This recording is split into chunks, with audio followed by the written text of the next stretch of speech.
Hello, it's good to see you.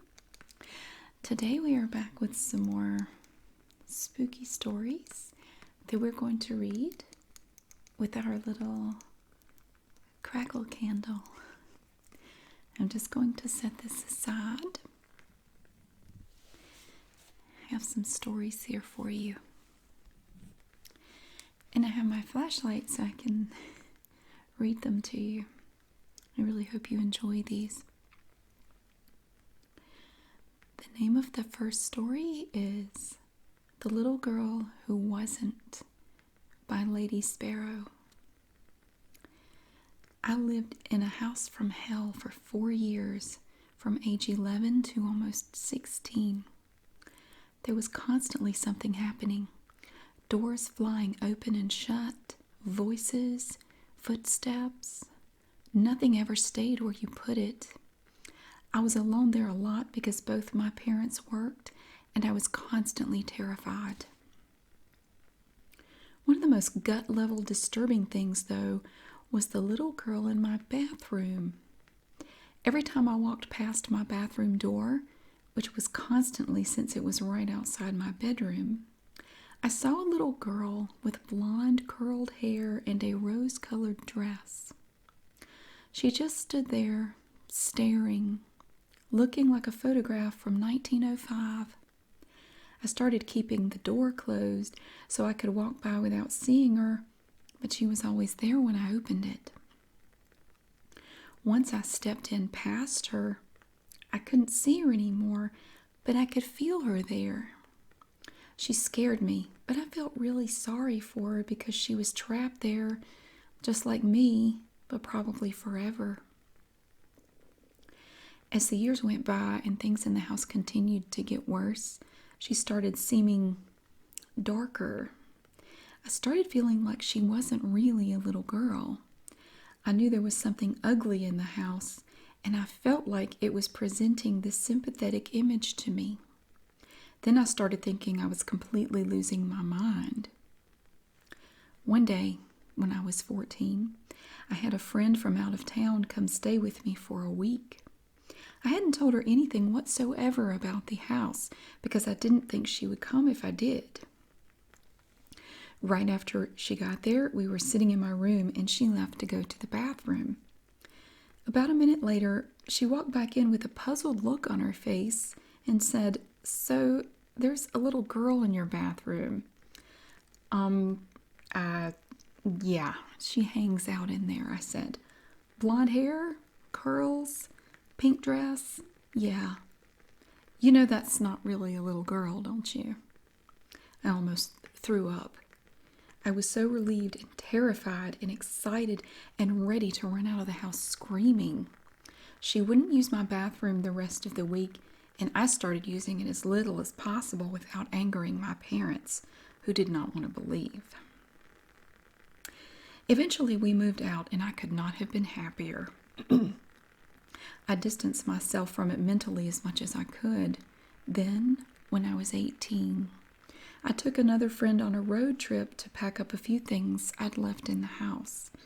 My parents hadn't managed to sell it and wouldn't for 5 more years. The minute we got on the property, my friend seemed uncomfortable. When we came around the bend in the long, steep driveway, he went completely white. I could tell something was wrong, but he insisted he was okay. So we got to work. After a while, he asked to go to the bathroom, and I directed him to mine. Not 20 seconds after he left, he came running back in, gasping for breath, and slammed the bedroom door behind him. He started babbling about a little blonde girl who isn't really a little girl. All of a sudden, he went dead still. He looked me in the eye, and he very solemnly said, "She's not happy with you. You left, and you weren't supposed to." We threw whatever we could grab in 2 trips in my car after I walked him to another bathroom and waited outside the door and got out of there at top speed. The end. The next story is Losing Yourself in China by Nilly. So, when I was barely 20 years old, I was traveling with a small group of people through China, and we were spending about 2 months in Qinghai province, which used to be part of Tibet. Our destination was a specific town to teach English, but we'd been stopping often in towns and small cities along the way. One day we arrived in a rural town, very small, nothing unusual. We spent only a couple of days there, shopping for food at the markets and walking around to see the sights, although there weren't many. This was in the dead of winter, in February, and all the grass on the hills and plains around the town was dead and brown. The overall feeling was that of the normal kind of bleakness that any rural place has in the winter. At this time in my life, things were going amazingly, extraordinarily well for me, and I say that because my teenagehood had been rather darkly overcast. But the overwhelming good luck of being able to travel and these close friends I'd made in the last year had more than changed my feelings and attitude toward life. It was like I was a whole new person. I was ecstatic to be in Tibet, went to sleep with a smile on my face every night. On our second day staying in this small town, I woke up feeling a little odd. Not bad, just odd, like my normal thoughts and feelings had been turned down low, like on a dial. We all decided to go for a walk on the hills right behind the town, where there was a small summit with a pile of rocks and some prayer flags. To be honest, there were little altars like these on every other hill, but it gave us something to do. As we hiked up the hills behind the town, I started feeling stranger and stranger. I wasn't scared, and I didn't feel angry or any strong emotion. In fact, it was like emotion was trickling out of me somehow, and I was getting blanker and blanker, emptier and emptier. My mind started feeling a little hazy, and more I felt myself started to panic. I knew something bad was happening, but it was like my own inner voice was slowly getting quieter and quieter. I remember we reached the little summit, and I simply sank to the ground next to the pile of rocks. Without meaning to, I started tuning out the voices around me and fixed all my attention on the little pebbles in the dirt. I began tapping one against the other repeatedly. Do you know the kind of horror that is opposite of feeling scared or feeling anything at all? That kind of vacuous hideousness of a fly buzzing against a closed window for hours on end in an empty room. That's what was filling my mind. It was demonic in its meaninglessness. I touched my face and felt that I was grinning at nothing. Through all the emptiness, a thought floated to the forefront of my mind. You should just die. At first it sounded totally reasonable, but something in me fought it, and I was momentarily troubled. Right then, my group started to walk down from the hill, and I followed. The further we walked, the more normal I felt, until we left the town that afternoon, and I was totally freaked out. When another girl, Hannah, mentioned in an offhand way that she had felt very strange and depressed while staying there, I told her I'd felt the same. When the group leader mentioned that a local had told him that the town had been plagued with the rash of young women under 25 committing suicide, Hannah and I went white. The end. And this story is entitled What the Dog Knew from Eon Flux 072. In my old apartment, my dog would, on occasion, look down the hallway towards the bedroom from the living room and growl for no apparent reason. Also on occasion, when I was sleeping in the bedroom, she slept at the foot of the bed, I would wake up with her staring intently at the door and growling. She was a big girl, 140 pounds of Great Dane, Catahoula, and slobber. So I'm there for a couple of years of this thinking, okay, my dog has a good imagination. Wrong. One night I woke up due not to my dog growling, but barking for all she was worth. And not at the door. She was barking straight at me. I opened my eyes pretty much immediately, and there was a blur of light leaning over me, very close, certainly less than 6 inches from my face. It was not distinguishable as a person. It more resembled a person-sized version of a colorful nebula you might see a picture of in a science magazine. Three-dimensional and all. I immediately got the distinct impression that this thing had been watching me sleep, for God knows how long and how many times before. For all the clarity of that distinct feeling, I had no sense of what it wanted, whether it was malevolent or just curious. I flipped right out, jumped backwards to the other side of the bed, too terrified to scream, and that blur of light receded and disappeared over the course of about 3 seconds. My dog was going absolutely bananas. So, shortly thereafter, I asked the building manager if anybody had ever died there. She investigated that and came back to me a couple of weeks later with a yes. A woman had died of a drug overdose in that apartment in 1995, which was 12 years earlier, shortly after having her child removed from her custody because of her addiction problems. My dog did growl at the hallway from time to time, but I never saw it again. I moved out about a year later. I've had other encounters, but this thing was literally inches from my face, watching me sleep. Getting shivers just writing about it right now. The end.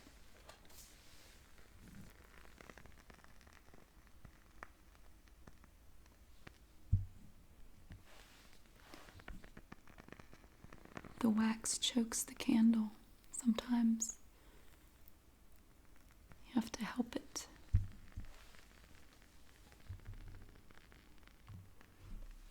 These candles are awesome, but sometimes you have to work on them a little bit to make them stay lit. Okay. The next story is entitled There's Something on the Stairs from Snarky Chew. Okay, calm down. So when I was a kid, I would race up to the top of the stairs as fast as I could, like it was some sort of silly game. Well, I must have been 5 or 6 at the time. I'm not sure, but I know I was very little. Somewhere along the way, a voice at the top of the stairs started to whisper to me. It would make bets with me, such as, I bet you a penny you can't make it to the top of the stairs. I don't really think there was a certain amount of time or anything. As I said, I was very little, so I probably didn't have any counting abilities anyway.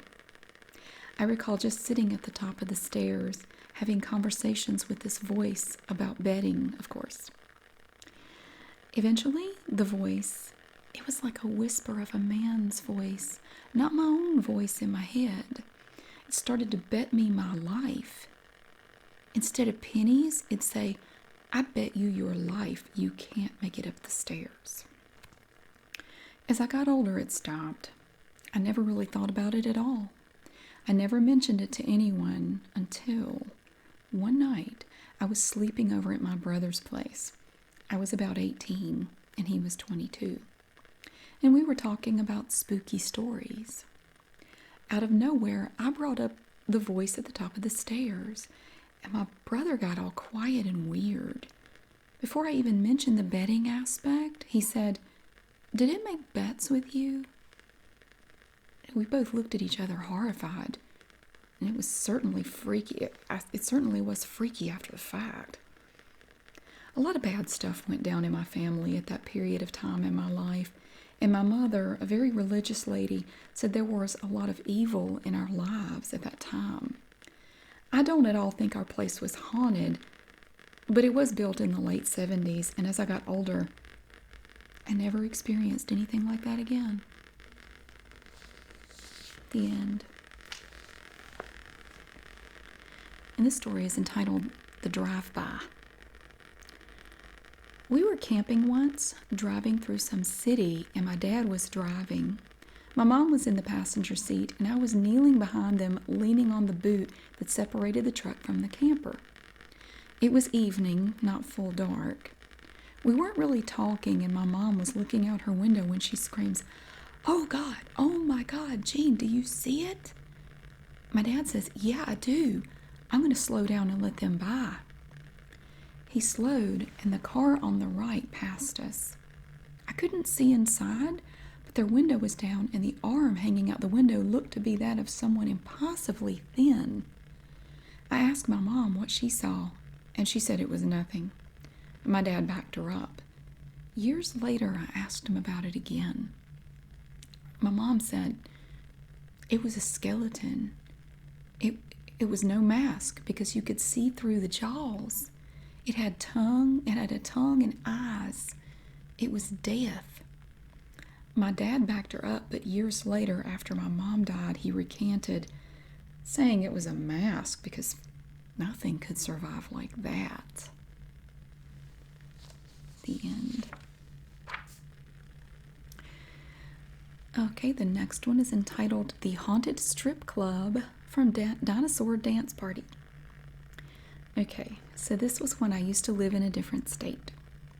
I got a job working as a cocktail server at a strip club, which was a good choice for me at the time as the club was very fun, kind of a metal punk vibe, and also very popular with all sorts of types of people. And while I was there after about 6 weeks, I would often have terrible, suffocating feelings, almost about to have panic attacks and terrible migraines while working in the club. I would often feel panicked and scared, but I chalked it up to a stressful job in a strange environment. I never had these feelings anywhere else around this time. So the club was really kind of messy, not dirty, but just filled with things.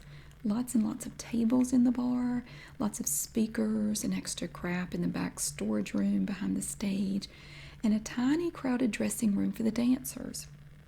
Behind the stage, there was kind of a storage room area that had several dressers and mirrors put in, as well as an old comfy couch in case the dancers wanted to use it as an extra dressing room or a place to nap, but no one ever actually used it. This room gave me the worst, suffocating, panic-inducing vibes of all, and I had no explanation for it. I would often be at work until 4 a.m. or later. Since I didn't have a car, public transportation wasn't running, and it was in kind of a sketchy neighborhood. I wouldn't want to wait until one of the dancers was done for the night and she would drop me off at home. This was often after my own shift ended. When I first started working, I would spend that extra time trying to do side work, clean and straighten up like a good employee, but after a while I would just often hang out in the back room studying, since I was also in graduate school at the time. Until when I started completely freaking out in the back room, and when I would leave to go sit up at the bar or in the dancer's dressing room, the feeling would mostly go away. So also when this stuff started to get worse, I have to add that some of it was around Halloween, so I was watching a lot of scary movies, and I was also smoking a ton of weed, so both of these things might have had some effect on my psyche, but also these feelings never happened anywhere else around this time. I started to bring it up to the dancer that drove me home, and she said the back room also creeped her out, but she didn't go into any detail. So one night after closing, I was carrying a box of extra glasses into the back room, and I heard the most terrifying sound of my life. It was like from a horror film, like a long screech, almost like electronic music, but just one tone, almost like a chainsaw that reverberated around the entire floor and walls. I dropped the box, screamed, and ran out the door. The bartender said he heard the noise as well, but not as loud as me and without the vibrating floor and walls, and started checking the sound system, telling me some of the music equipment had probably just started messing up. This happened at least 5 more times while I worked there. Sometimes other people heard it, sometimes it was just me, but always when I was walking into the back room. Twice when I walked into the back room, the light would flicker off and would be replaced with a red glow, like someone had put in a red light bulb. Both times that happened, I ran out, got the bartender, and they would check, and the light would be totally dead, not working. After a while, I was constantly shaken, and I didn't want to tell him every time something happened since I was afraid they would think I was crazy. After the noise and the red light, I would never go to the back room, even when I should have been cleaning it. One time, I was standing in the hall between the dancer's room and the back room, half-heartedly sweeping the floor and staring into the back room.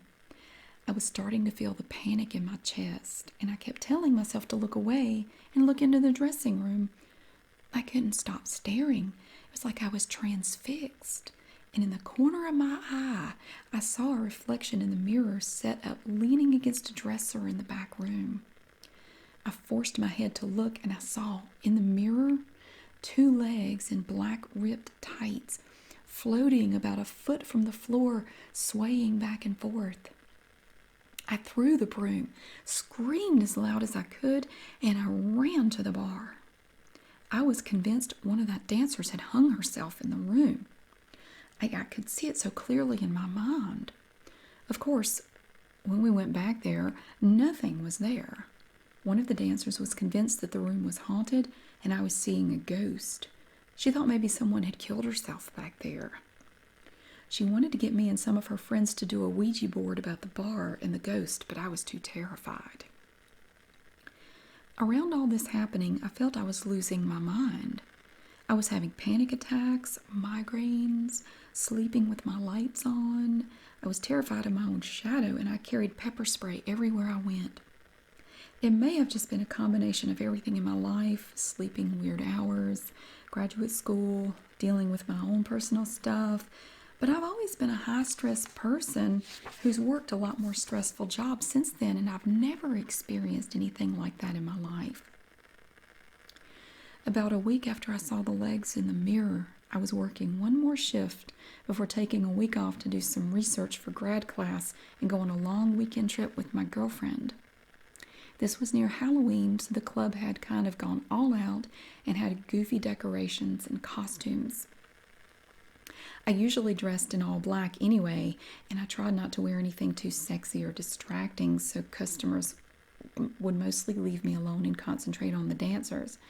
So this day, I just wore a black skirt and t-shirt, but I had my face painted like a Dia de los Muertos sugar skull. It was mostly white with jewels, and it was rad. Since I was so freaked out all the time at the club, I started asking if I could leave around midnight and would catch the last bus. But this night, my friends were meeting me to drink at the club after my shift. I was near the end of my shift and was taking off my apron in the dressing room, and I leaned over the dancer's mirror to check my makeup, and that's the last thing I remember. Until I was being shaken awake by one of the bouncers with a friend, and my girlfriend was by my side. I was in the haunted back room laying on the couch, and my face paint was completely smeared all over my face. They said I had disappeared for about 45 minutes until they went looking for me and found me asleep, and they had been trying to shake me awake for almost 2 minutes. I was completely hysterical. I had no idea what had happened. My clothes weren't disturbed. My tip money was still in my apron, and there's almost no way anyone had been back there all night. I was almost afraid I had been drugged, but right after this event, I went to the doctor. No health insurance, so this was a big deal to me, and I got checked out and had them give me an MRI since I was afraid I had a brain tumor or something that made me lose my mind. They suggested I speak to a psychologist. After that night, I had to quit the job, and I never went back. Besides those horrible events, I loved working there and I made a lot of friends, but I absolutely lost my mind. And once I left, I never felt any of those feelings or saw anything like that ever again. The end. Now this one is entitled From the Mouths of Babes from Hunted the Buffalo. This didn't happen to me, but it happened to my aunt, and it's freaky. I'll never forget it. My aunt and uncle bought a cool old Victorian in a small town about 40 miles away from Austin. It was really a pretty awesome old place, and it had a historical marker in the front lawn and everything. My aunt and uncle moved for job reasons years ago, and the house is now a successful bed and breakfast. Why anyone would pay money to sleep there is beyond me, though. When my aunt and uncle were still living in the house, their daughter and their young son also lived with them. Chad, the son, was about 7 at the time. One day, my aunt was home alone. Uncle and her daughter were both at work. Chad was at school, and the lady who cleaned the house had already come and gone for the day. My aunt was in the study, working on a project or something. In this house, if you sat at the desk in the study, you had a clear view of the foot of the stairs. She was sitting there on the computer when she looked up and saw a young boy sitting at the foot of the stairs, staring at her. He was about the same age as Chad, and she assumed he was a friend from school. She asked the kid his name, and he didn't answer. She thought he was weird, so she told him he needed to be in school or to go home. She looked down for a second, and when she looked up, he was gone. When Chad got home from school that day, she told him one of his friends had been in the house. He said, "No way. All my friends were at school with me." She described the boy, and Chad got really quiet. He said, "Oh, yeah, I know him. He comes out of my closet to play sometimes at night." Unnerved, my aunt and cousin told him to go play outside and stop telling wild stories. A couple of months later, my aunt was doing research on the history of the house and found out that a young boy, age 8, had died there of leukemia in the 70s. She found an old newspaper article about his death with a picture she recognized. He was the same boy who had been staring at her on the stairs that day. The end. And the story is entitled "The Wrong Parents" from Lady Stoneheart. When I was little, I used to wake up in the middle of the night and go into my parents' room and sleep next to my mom. One night when I was about 5 or 6, I had this really vivid dream where I woke up scared and I went into my mom's room to sleep with her. When I went in, however, there was a set of parents on the bed and a set of identical parents on the floor. I instinctively knew in my dream that I had to wake the right parents because the wrong parents were evil. So I chose the parents on the floor. I distinctly remember thinking that the evil imposter parents would try to trick me, so I chose the parents on the floor. When I went over to the parents on the floor, they both opened their eyes, and where their eyeballs should have been, it was just bright, glowing red light. That was when I actually woke up. Being a scared little kid, I of course went right into my parents' room to sleep next to my mom. There was a set of parents on the bed and a set of parents on the floor. I almost died from fright. The second set of parents was actually a pile of unfolded laundry, but I will never forget the fear that struck my little 6-year-old heart at that very minute. The end.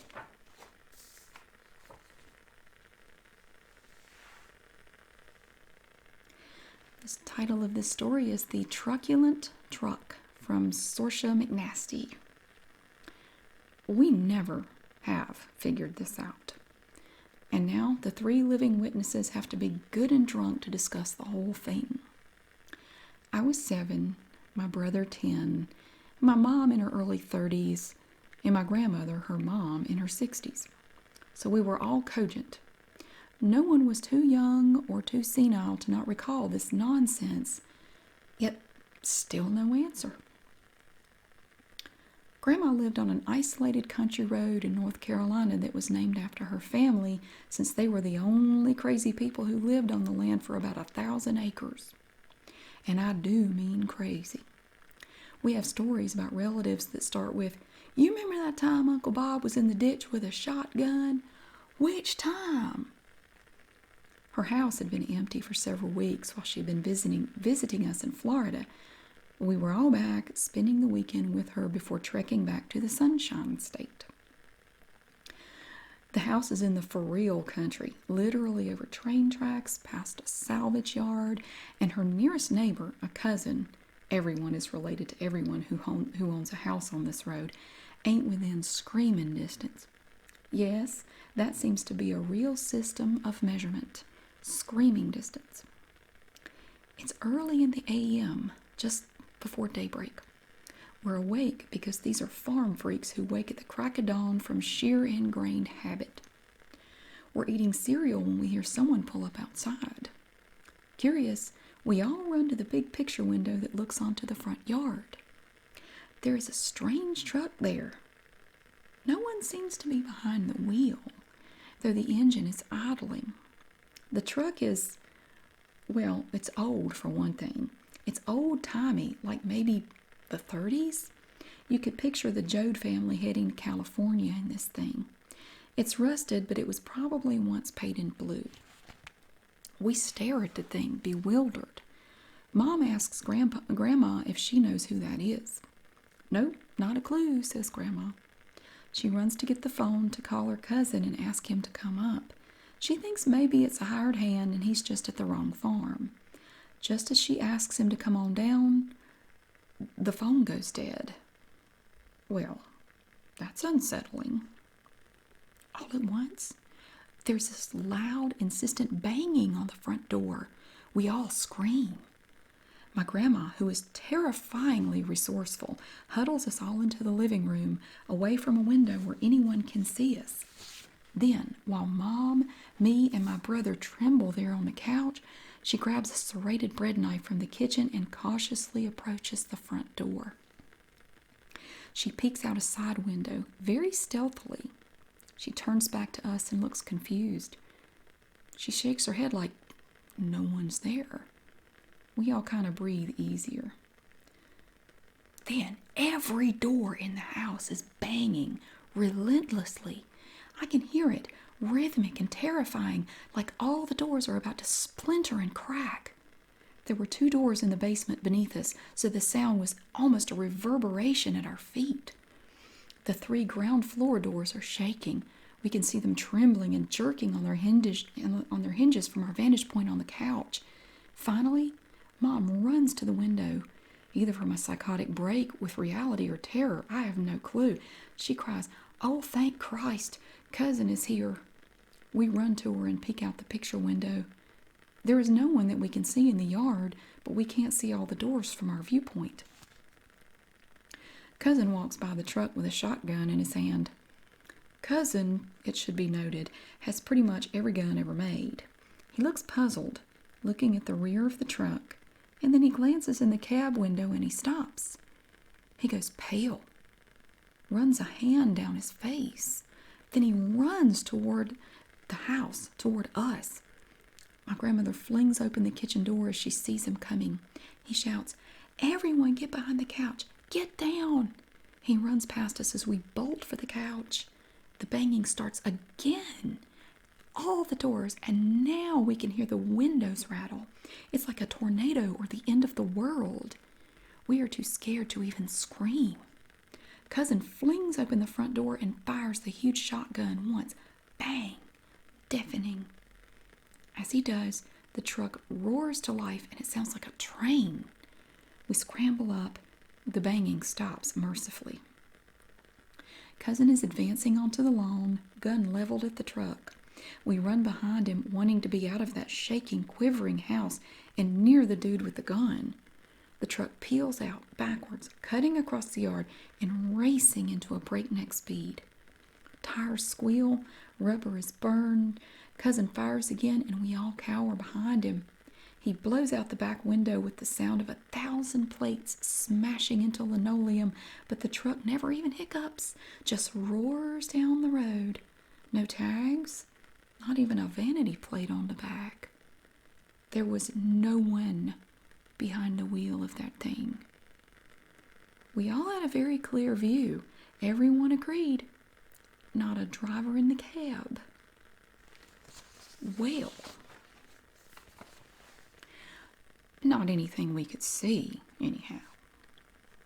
The police were called. Cousin had to go home to his house to call. This was way pre-cell phone era.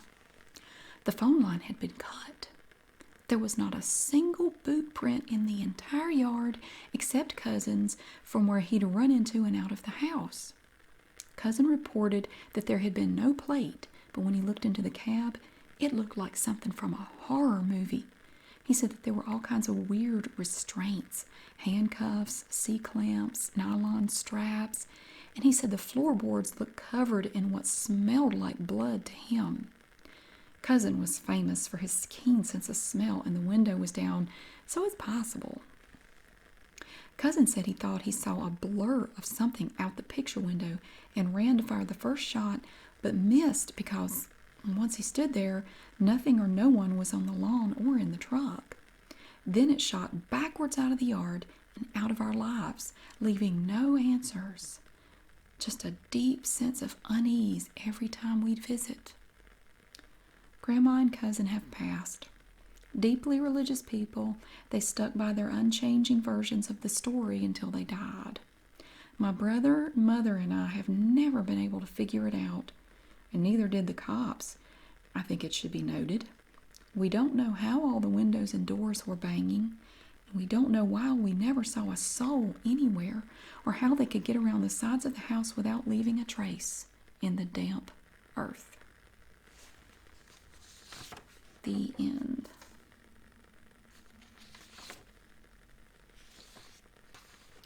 And this last story has no title.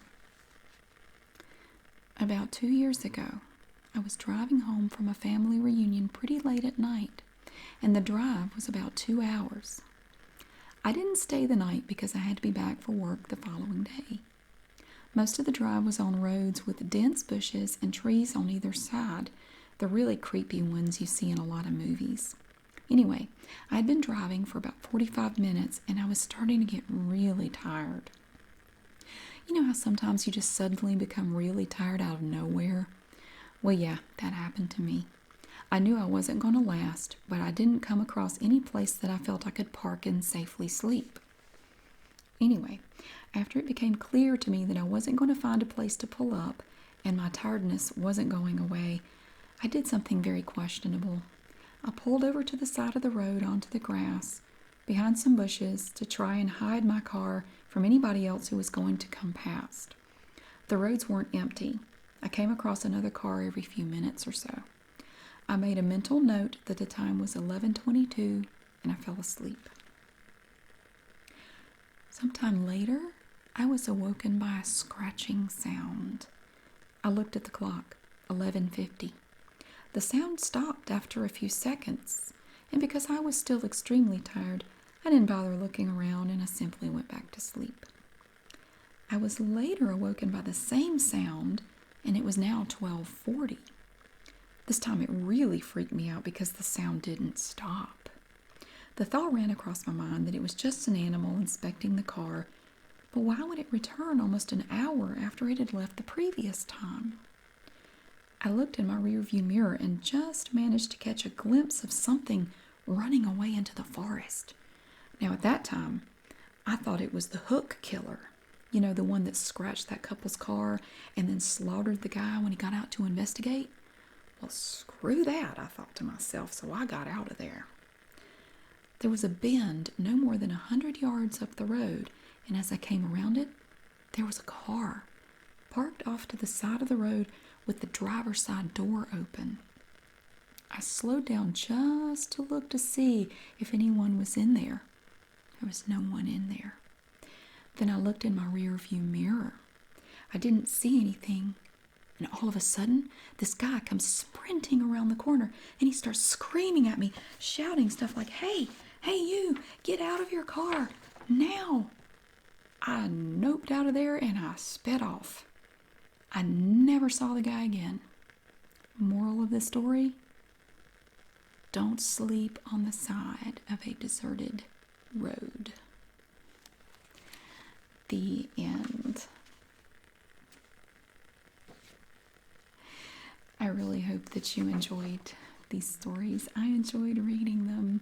I didn't read them in advance, so I got to enjoy them for the first time right along with you. I hope you have a great day, and I will see you again really soon.